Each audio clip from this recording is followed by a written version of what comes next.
What's up, guys? Got a cool one to show off that I, frankly, hope to not have to build again anytime soon. Man, was it an exhausting experience. So let me show you my first 3600 skeleton build. So, AR coated glass, custom etched fancy 3600 movement, wine movement. Inside a polished glass. Now, a couple things make it difficult. Um, when you get the movement, that big gear that's under there is not on there. Only the minute hand pinion is coming up. So you drop that gear on there and it engages this little gear right here.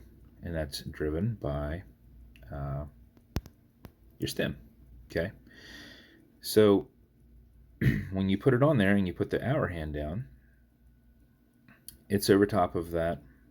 It's a shaft that goes over top of that, but it can still come up and down. Okay. It's just like if you would set that hand on that little gear ahead of time and then drop it on there. So it can move. What holds it down is this minute hand, because the pinion that it goes on is the one that stays there and is standard. So when that's pushed on there, that whole gear and that hour hand won't go up and down anymore, disengaging from this piece here. So as you're applying this hand, you have to make sure that your hour hand is pointed where you want it to be and your minute hand is pointed where you want it to be, because as you're pushing it down, you're kind of lifting it up a little bit and disengaging it from that gear and potentially moving it, which is what I did the first time. So building this was a treat. And then that gear right there, whenever you're pulling out your stem, there is a screw that's over here. You can't really see. You back it out just a little bit until this disengages and you can pull it out. Well, apparently I disengaged it far enough to come out of the to cause an issue, because I flipped it over and this little gear right here was just laying inside here.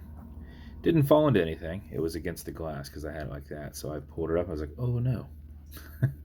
And then got it back out of there. Was able to drop it back in, feed it back in, and all is well. But I was a little worried for a while. So figuring out, since you have no point of reference where the hands are going, it's very difficult to set the hands and get them straight. And then you've got a set screw right down here on a little plate, and there's a set screw up here that's on a plate. You have to drop those plates in there and then put those set screws in there and hope you don't mess up where the screw's gonna go into the watch. So whenever the gearing as a whole is there, there's not really many places for it to go. It can still get into your mainspring, but you don't have to worry about it going 2 millimeters over and dropping down inside of the watch. So was a very stressful and long build. It's like, what is that film? I know what that film is. What's that? So got it on a longer, darker brown strap, custom engraved buckle on here. Exhibition caseback. It's part of the stock setup with these. And that's the watch. So this is a wind movement, as I referenced before, which means you can overwind it. So when you're winding these things, when it gets tough, stop winding it, because your mainspring is all compressed and it's going to be slowly working itself out of compression, and that's what drives your watch. So if you go past it, you basically snap it. So to wind it, you want to take pressure off of the crown. And how you do that is you just pull this piece down. So you can see now there's nothing holding that against it. And now you can wind it. Now the thing with that is you can't wind it too far, because with this crown guard, your fingers are only going to go as far as it can go. So winding it is going to take a minute. But that said, it has a 51 hour.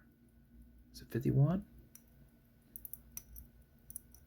I think it's 51 hour power reserve. So this thing's going to run for a good long time. So you're going to sit there and you're going to wind it, and it's going to take you a little while. You're going to have a microfiber with you because you're going to be putting your fingerprints all over your watch. So we'll get through that real quick.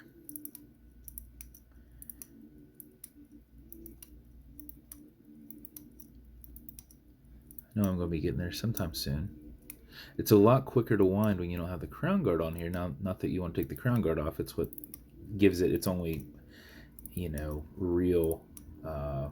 These things aren't rated for water. Oh, I'm right there. Going up, and it comes right back down.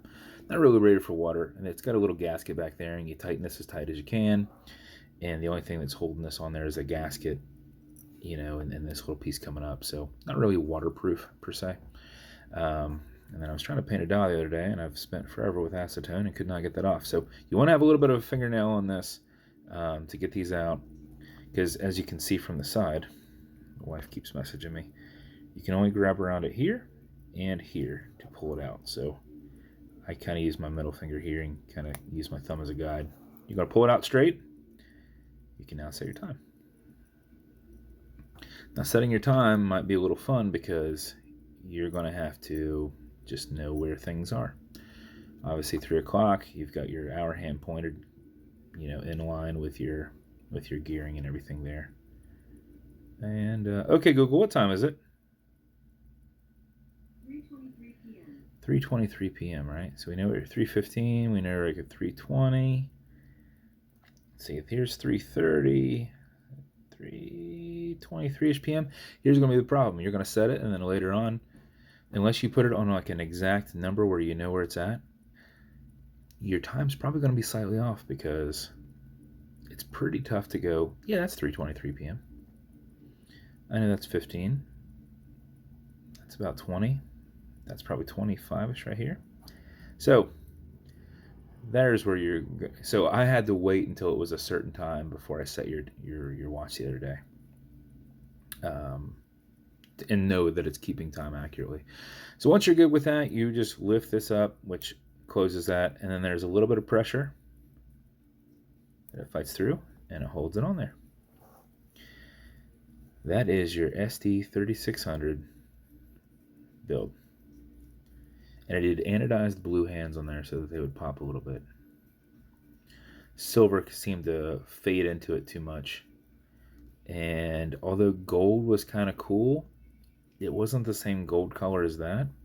So then I thought it was kind of clashy. So I thought, hey, if we're going to do something, blue anodized will look cool because you've got a blue AR coated like glass.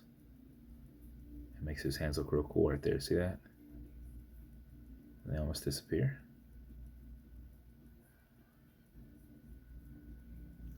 So there's your build, sir.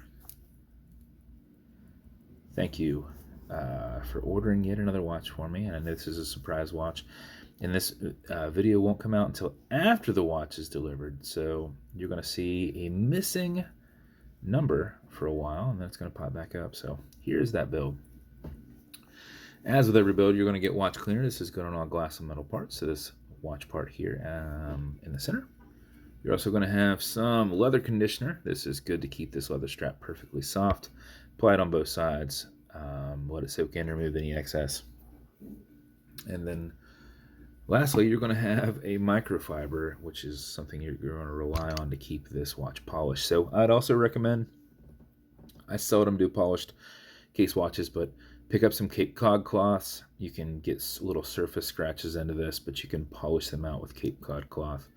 And they smell delightful. They come in a little packet, and you can reuse them for a good long time. So if you ever get a scratch in this bezel, I guess in this crown guard or this other side of the case over here, the case back appears to be brushed, honestly.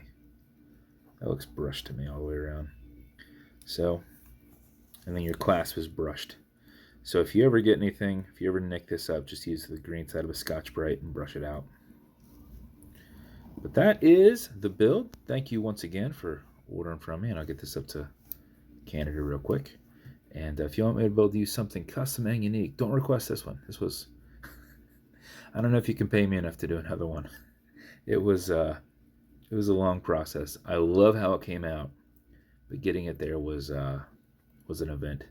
So if you want me to build you something custom and unique, reach out and I'll see what I can do. And if you want to continue to see videos like this, like and subscribe, so I put them up all the time. Thanks, guys. Happy 50th.